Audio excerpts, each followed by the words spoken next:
ستا کې چې وحشت او د دهشت نښه ده، تا او د ستا خدای مړه چې دا د آدمیت نښه ده. همجنس خوري کړې خوله دې سره ده د آدم په وینو، همجنس خوري کړې خوله دې سره ده د آدم په وینو، لس چنده زیاته تاکیدات له حیوانیت نښه ده. هغې نه بعد به نظم طرف ته راشو. اوس وطن طرف ته مې په خطاب لیکلی دی چې درد به درنه واخلمه، درمان به درله درکړم، زار دې شم وطنه قربان ځان به درله درکړم. د ستا په محبت کې که په دار لکه منصور شم، د دار په سر به خاندم خو یو شان به درله درکړم.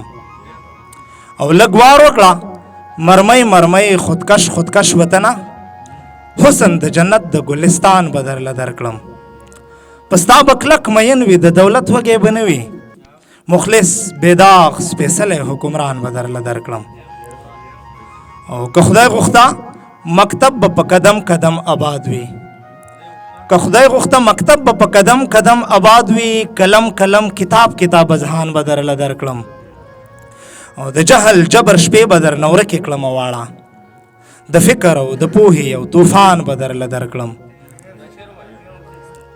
د جهل جبر شپې به درنه ورکې کړمه واړه، د فکر او د پوهې یو طوفان به درله درکړم. دلته به بیا امن مینا ژوند ټول مقدم وي، معدوم به حیوانیت شي انسانان به درله درکړم. او جنگ به د مفاد نه وي، انسان به بیا اهم وي. جنگ به د مفاد نه وي، انسان به بیا اهم وي. د پرنس به درنه واخلم، قرآن به درله درکړم. او هادي به پکې ستر کړم هر ګل د تن په وینو، هادي به پکې ستر کړم هر ګل د تن په وینو، د مینې د ګلونو یو ګلدان به درله درکړم. مهرباني، شکریه شکریه.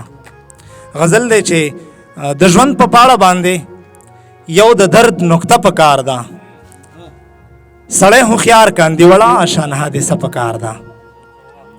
او ټول انسانان به انسانان شي که دا وپېژني چې یو بل سره نه بلکې ځان سره جګړه په کار ده. د یو پرامن او خوشحال ژوند پرمختګ دپاره پرامن سوچ او یو مثبته نظریه په کار ده. چې د جهالت د تیرو لار د ژوند ګړنګ لتلې، د جهالت د تیرو لار د ژوند ګړنګ لتلې، په دغه لار باندې د علم یو ډیوه په کار ده. او موږ په دې خاوره باندې ژوند امن او مینه غواړو، موږ په دې خاوره باندې ژوند امن او مینه غواړو. موږ له جنگ نه دی پکار، موږ له مرکه پکار ده. مهرباني، شکریه. او پښتونه خدای د پاره جنگ د وینې رنگ غواړي، پښتونه خدای د پاره جنگ د وینې رنگ غواړي. مونږ له د وینې په ځای مینه مرکه پکار ده. او زنه لبان لیمه زلفان دی پکې وي هادي خو، زنه لبان لیمه زلفان دی پکې وي هادي خو، په هر غزل کې یو سپینګیرې فلسفه پکار ده، په هر غزل کې یو سپینګیرې. مهرباني، چې زنه لبان لیمه زلفان دی پکې وي هادي خو، په هر غزل کې یو سپینګیرې فلسفه پکار ده. مهرباني، شکریه. مهرباني، شکریه.